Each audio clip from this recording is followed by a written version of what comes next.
मुलं कधी काय उद्योग करून घेतील सांगता येत नाही. एक दिवस आधी सानवी पडली होती. हाताला थोडं स्वेलिंग होतं, पण इतकं काही वाटलं नाही.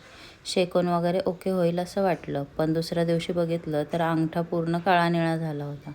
मग लगेचच डॉक्टरांकडे गेलो. डॉक्टरांनी सजेस्ट केलं की एक्सरे करून बघूयात, क्रॅक वगैरे असू शकतो. मग एक्सरे केला, पण एक्सरे करेपर्यंत अगदी जीवात जीव नव्हता. कारण एकतर लहान आहे, कोवळी हाडं असतात आणि काय पुढे होणार हेच कळत नव्हतं. चेक केलं तर फायनली सगळं नॉर्मलच होतं. त्यानंतर संध्याकाळी परत स्वयंपाक वगैरे केला आणि दिवसभर खेळून खेळून दमल्यानंतर थोडं अभ्यासाला बसवलं. एक हात ती कशालाच लावत नव्हती, पण पेनकिलर वगैरे दिलेली होती.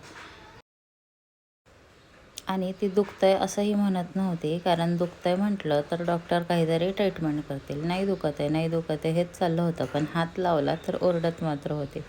तर असा होता माझा आजचा दिवस.